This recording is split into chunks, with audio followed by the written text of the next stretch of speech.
Assalamualaikum warahmatullahi wabarakatuh. Perkenalkan, nama saya Arif Ardiansyah dengan NIM 666121162 kelas 4D. Di sini saya akan menganalisis manajemen strategi tentang BPJS Ketenagakerjaan. Adapun visi misinya yaitu mewujudkan jaminan sosial ketenagakerjaan yang terpercaya, berkelanjutan dan menyejahterakan seluruh pekerja Indonesia. Misinya yaitu melindungi, melayani, dan menyejahterakan pekerja dan keluarga, memberikan rasa aman, mudah, dan nyaman untuk meningkatkan produktivitas dan daya saing serta memberikan kontribusi dalam pembangunan dan perekonomian bangsa dengan tata kelola baik. Nah, analisis visi misi ini dapat dilihat dari misi di atas bahwa misi ini telah sesuai dengan berorientasi pada masa depan dan masa sekarang. Dapat dilihat dari kata memberi, meningkatkan, dan melayani. Nah, tujuannya yaitu selanjutnya ada tujuan memberikan pelindungan sosial kepada pekerja dan keluarga, meningkatkan kesejahteraan pekerja dan keluarganya, dan menjamin kelangsungan hidup pekerja dan keluarganya saat terjadi resiko sosial ketenagakerjaan. Nah, analisis tujuannya yang pertama yaitu dilihat dari tujuan tersebut bahwa sudah sesuai dengan misi yang telah ditetapkan BPJS Ketenagakerjaan. Nah, selanjutnya itu sasaran. Meningkatkan kecukupan peserta BPJS Ketenagakerjaan dengan target penambahan 5% peserta per tahun. Selanjutnya, meningkatkan kualitas pelayanan BPJS Ketenagakerjaan, meningkatkan efisien dan efektivitas program BPJS Ketenagakerjaan, meningkatkan kesadaran masyarakat tentang pentingnya jaminan sosial ketenagakerjaan, dan yang terakhir meningkatkan kerjasama dengan berbagai pihak untuk mendukung penyelenggaraan jaminan sosial ketenagakerjaan. Adapun analisis sasarannya yaitu sasaran tersebut sudah sesuai dengan tujuan yang ada dengan menggambarkan lebih detail dan mengandung unsur SMART, yaitu spesifik, measurable, attainable, relevan, dan timbul. Nah, selanjutnya yaitu analisis SMART. Yang pertama itu ada spesifik, dilihat dari tujuan dan sasaran BPJS Ketenagakerjaan sudah spesifik, yaitu seperti memberikan santunan kepada ahli waris, menyediakan jaminan sosial, menyediakan dana pensiun bagi pekerja, dan meningkatkan pelayanan untuk kesejahteraan pekerja. Nah, terus selanjutnya ada measurable. Tujuan dan sasaran BPJS harus dapat diukur untuk mengevaluasi kemajuan dan keberhasilan, seperti meningkatkan jumlah peserta BPJS Ketenagakerjaan sebesar 10% setiap tahun selama 5 tahun. Nah, selanjutnya ada attainable. Tujuan dan sasaran harus realistis dan dapat dicapai oleh BPJS Ketenagakerjaan dengan sumber daya yang ada. Contohnya membuat strategi pemasaran yang efisien guna mencapai peningkatan jumlah peserta yang diharapkan. Selanjutnya yaitu relevan. Tujuan dan sasaran harus relevan dengan misi dan visi BPJS Ketenagakerjaan serta kebutuhan pemangku kepentingan. Contohnya menyediakan jaminan kesejahteraan dan perlindungan sosial bagi pekerja di sektor formal dan informal. Dan yang terakhir yaitu timbal. Tujuan dan sasaran harus memiliki batasan waktu yang jelas untuk mencapai hasil yang diinginkan. Contohnya dalam 2 tahun mendatang targetnya adalah meningkatkan tingkat kepesertaan BPJS Ketenagakerjaan sebesar 10%. Nah, selanjutnya ini ada tabel IKAS dengan total keseluruhan nilai yaitu 3,52. Nah, interpretasi nilai IFAS yaitu nilai IFAS dari BPJS Ketenagakerjaan yaitu 3,52, artinya strategi yang diterapkan organisasi saat ini memiliki kemampuan yang baik dalam merespon berbagai faktor di lingkungan internalnya. Nah, selanjutnya ini ada tabel EVAS dengan total keseluruhan nilai yaitu 3,46. Nah, interpretasi nilai EVAS yaitu nilai EVAS dari BPJS Ketenagakerjaan yaitu 3,46, artinya strategi yang diterapkan organisasi saat ini memiliki kemampuan yang baik dalam merespon berbagai faktor di lingkungan eksternalnya. Nah, selanjutnya ini ada kuadran strategi. Dari nilai IVAS dan EVAS didapatkan lalu dimasukkan dalam kuadran, maka strategi BPJS Ketenagakerjaan saat ini berada pada kuadran 1, di mana BPJS Ketenagakerjaan memiliki peluang dan kekuatan yang baik sehingga dapat memanfaatkan dua hal tersebut dengan menggunakan strategi agresif, yaitu dengan memaksimalkan strategi yang ada dan inovatif. Nah, ini ada matriks SWOT.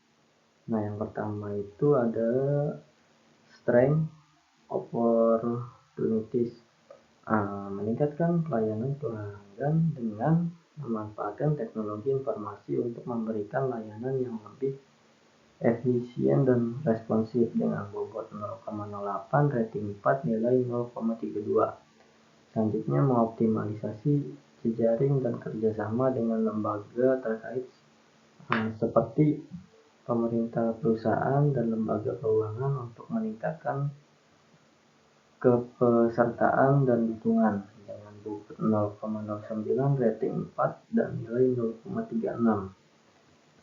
Selanjutnya ada weakness opportunities, yaitu meningkatkan kapasitas dan kualitas sumber daya manusia melalui program pelatihan dan pengembangan untuk mengatasi kekurangan dalam operasional dan manajemen dengan bobot 0,1, rating 4, dan nilai 0,4. Selanjutnya meningkatkan koordinasi antara cabang-cabang dan kantor pusat untuk memastikan keseragaman kebijakan dan implementasi yang efektif dengan bobot 0,09, rating 3, dan nilai 0,27. Selanjutnya ini adalah analisis SWOT. Yang pertama yaitu strength trace, yaitu meningkatkan keberlanjutan keuangan melalui diversifikasi sumber pendapatan seperti investasi dan yang menguntungkan dengan bobot 0,09, rating 4, nilai 0,36. Selanjutnya memperkuat pemahaman dan komunikasi dengan peserta mengenai manfaat dan perlindungan yang diberikan oleh BPJS Ketenagakerjaan untuk mengatasi potensi kekhawatiran atau ketidakpuasan peserta dengan bobot 0,09, rating 4, nilai 0,27. Dan selanjutnya yaitu weakness traits, yaitu memperbaiki sistem pengawasan dan audit internal untuk mengatasi risiko penyalahgunaan atau kecurangan yang mungkin terjadi dengan bobot 0,1, rating 3, nilai 0,3. Nah, selanjutnya membangun aliansi dan kolaborasi dengan organisasi sejenis atau pihak terkait untuk memperkuat posisi dalam menghadapi ancaman eksternal dengan bobot 0,09, rating 4, nilai 0,36. Nah, selanjutnya ini interpretasi nilai strategi SWOT, yaitu interpretasi nilai strategi SWOT dari hasil strategi SWOT dapat di total nilai 2,64, yang artinya investasinya itu sedang atau moderat jika strategi tersebut diterapkan pada BPJS Ketenagakerjaan. Nah, selanjutnya ada balanced scorecard. Itu yang pertama itu perspektif keuangan dengan indikator kinerja, pendapatan, investasi, biaya, administrasi, dan keuntungan, dan dengan tujuan meningkatkan pendapatan investasi, mengurangi biaya administrasi, mencapai tingkat keuntungan yang ditetapkan dengan mengukur mengoptimasi alokasi investasi, meningkatkan efisien operasional, dan mengelola resiko investasi. Nah, yang kedua itu perspektif pelanggan dengan indikator kinerja, tingkat kepuasan peserta, tingkat keluhan, dan jumlah peserta baru dengan tujuan meningkatkan tingkat kepuasan peserta, menurunkan tingkat keluhan, meningkatkan jumlah peserta baru. Dan selanjutnya pengukuran, yaitu meningkatkan kualitas layanan, memperbaiki proses penyelesaian keluhan, dan melakukan kampanye pemasaran yang efektivitas. Yang ketiga yaitu perspektif proses internal dengan indikator kinerja, efisien operasional, kecepatan menyesuaikan klaim, dan tingkat otomatisasi proses dengan tujuan meningkatkan efisien operasional, mengurangi waktu penyelesaian klaim, meningkatkan tingkat otomatisasi proses. Dalam mengukurnya yaitu meningkatkan sistem pelayanan yang terintegrasi, memperbaiki proses klaim, dan melakukan transformasi digital. Nah, yang terakhir itu perspektif pembelajaran dan pertumbuhan dengan indikator kinerja, tingkat kompetensi karyawan, partisipasi pelatihan, dan tingkat inovasi dengan tujuan meningkatkan tingkat kompetensi karyawan, meningkatkan partisipasi pelatihan, dan mendorong inovasi. Dalam ukurannya, melakukan program pelatihan dan pengembangan karyawan, mendorong budaya inovasi, dan memperkuat kolaborasi antar tim. Nah, selanjutnya implementasi dan evaluasi. Nah, implementasi BPJS Ketenagakerjaan melibatkan upaya pendaftaran peserta, pembayaran iuran yang tepat waktu, dan proses klaim yang efisien. Langkah-langkah ini dijalankan melalui sistem online yang mudah diakses dan jaringan kantor cabang yang luas. Selain itu, BPJS Ketenagakerjaan juga memberikan layanan tambahan seperti program perlindungan dan konsultasi kepada peserta. Nah, selanjutnya itu evaluasi BPJS Ketenagakerjaan dilakukan untuk memantau kinerja dan keberhasilan program jaminan sosial tersebut. Evaluasi melibatkan analisis terhadap jumlah peserta yang terdaftar, tingkat pemenuhan pembayaran iuran, proses klaim dan yang efisien, serta kepuasan terhadap layanan yang diberikan.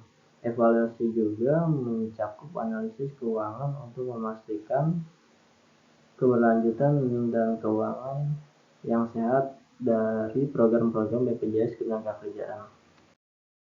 Terima kasih dari saya. Cukup. Wassalamualaikum warahmatullahi wabarakatuh.